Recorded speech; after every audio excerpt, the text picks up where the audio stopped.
Hello everybody, welcome back to Kerbal Space Program. This is the Find My Balls Challenge, or Find My Asteroids Challenge episode, or part 3. And today we're going to be moving the biggest asteroid. This is ball number 1. This is the E-class asteroid, the biggest asteroid that you can find within the game.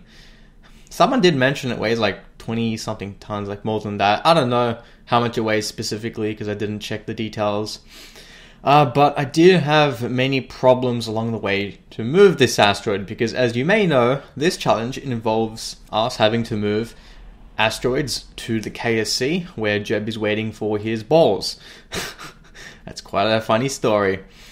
So what I decided to do, and this was one of my early attempts, was to use the rover that we used to move the C-class asteroid back in the last episode to move this asteroid.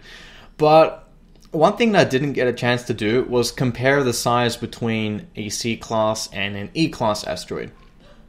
And let me tell you, they are completely different in size and in mass, of course, as well.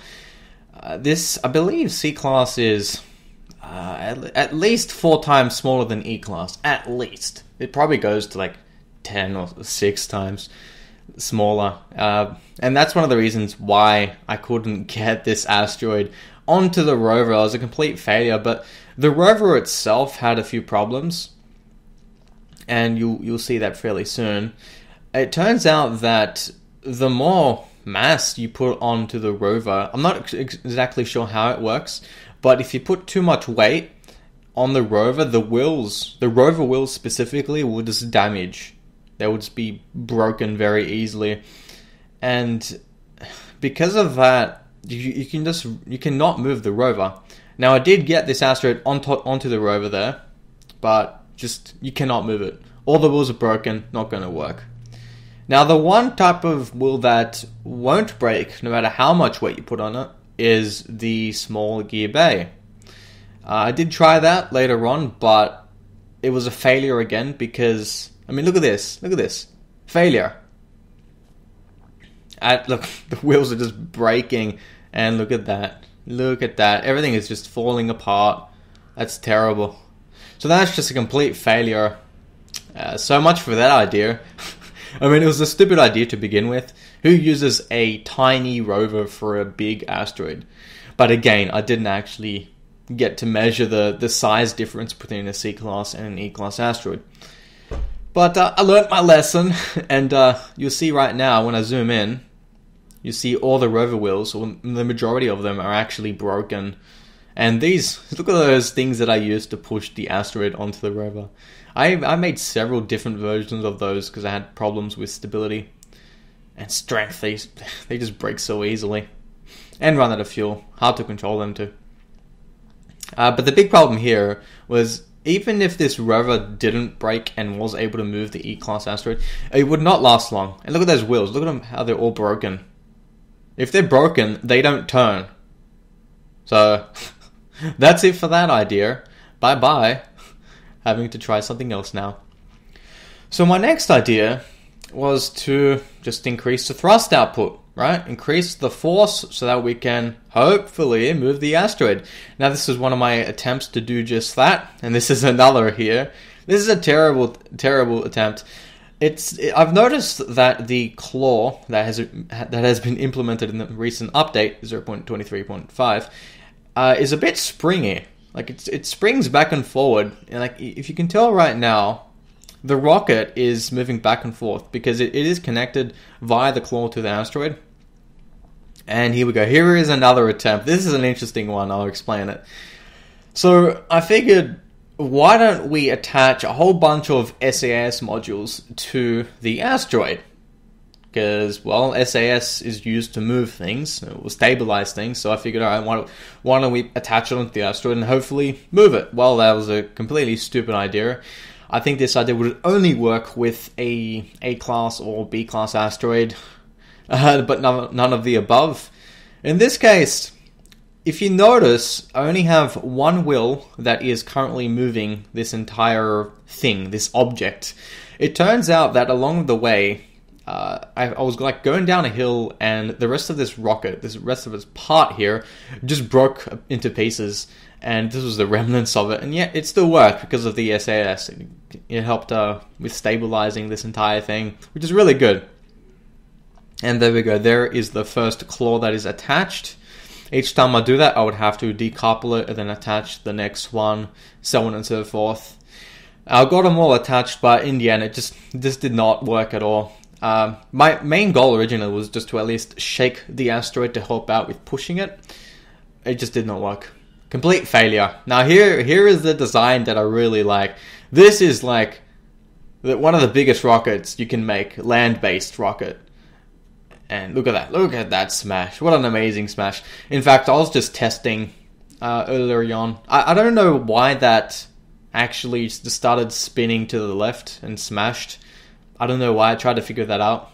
But anyway, this works. Look at this. The asteroid is being pushed.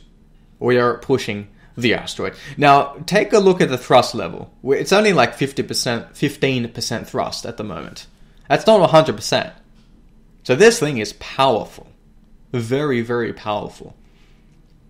And look at that. Now, the main issue with this is having to reposition this pushing thing. I don't really remember what I called it. Oh no, I remember what I called it. It's called Get the Hell Out of My Way. That's what I named it. I don't know. Do any of you want that? So you can play around with this design? I don't know what you do with it.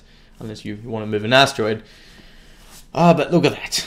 It's moving it. And I was really surprised because, we did use a design similar to this. Not at the exact size, but similar. And it would not budge. It would not push the asteroid whatsoever. But now we've finally done it. Now, the main issue with this is that it's using small gear bays. The issue with them is that you cannot reverse. And when it comes to turning left and right, it takes a while to do just that. If I was to use a rover wheel, I would be able to turn it quite easily. But the issue with rover wheels, and I've tested it on this specific design, is that they just instantly break. This is a very, very heavy design. Very heavy. And along the way, whilst moving the asteroids, I had a couple issues. And look at this on the screen right now. Look at that. I have no idea what was going on. I pressed F9 to revert back to a save because the Get the Hell Out of My Way vehicle broke and that weird thing happened. I have no idea.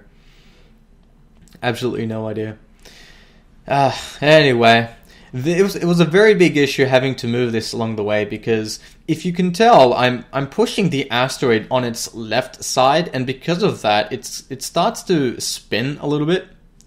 And after like several hours, here we go into the future, and now I dread the use of asteroids now. I'm like, nope, don't want to use an asteroid ever again. Now, this challenge was very difficult. In fact, the majority of people that attempted the challenge were unable to move this asteroid. In fact, no one has told me if they were able to move this asteroid. Most were able to move, I think it was Bohr 2 and Bohr 3, both C-class asteroids, average size, but this is just out of the ordinary. Now, I will tell you, I almost gave up. As you can see, things are just smashing for almost no apparent reason, and it got really frustrating. I just could not help. I had to take a break. I really did. Every time it smashed, I was like, nope, that's it. 10-minute break, come back and start again. It's one of the reasons why the videos are slightly delayed, because this thing took hours and hours of work. But look at this. Look at the force on this thing. We are able to lift an E-class asteroid into mid-air. That's pretty cool. That's fairly good. Anyway, so I'm happy with this design. I didn't think we'd need this much thrust to move such a large object, but it works in the end. And just having to get the grip on the asteroid was another problem.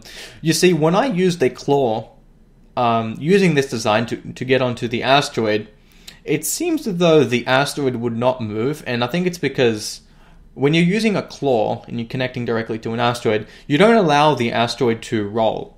But with this specific design, where we don't have a claw, we allow the asteroid to roll and therefore move forward, move faster. But anyway, there we go. Almost there after so many hours. Don't ask me how many hours because, well, I didn't bother recording those hours. Otherwise, you'd be very bored. And at this point, I throttled up so that I could hopefully get the asteroid just toppling over the building right next to the other asteroid there, the C-class. And you can clearly see that there is a major size difference between the C-class and the E-class. There we go, throttling up, trying to get this thing right next to the other asteroid. I don't want it where the flag is. I want it in the center of the KSP.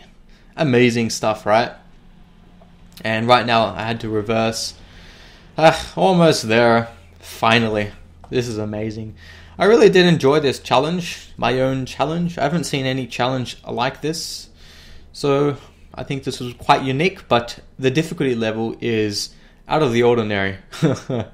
So if you want to move this asteroid or even attempt this challenge, you might want to use some mods. Because in stock, it's very difficult. Very difficult. And there we go, decided to throttle up and smash into the building because I can. So I do hope you guys enjoyed and see you next time because we have finally succeeded.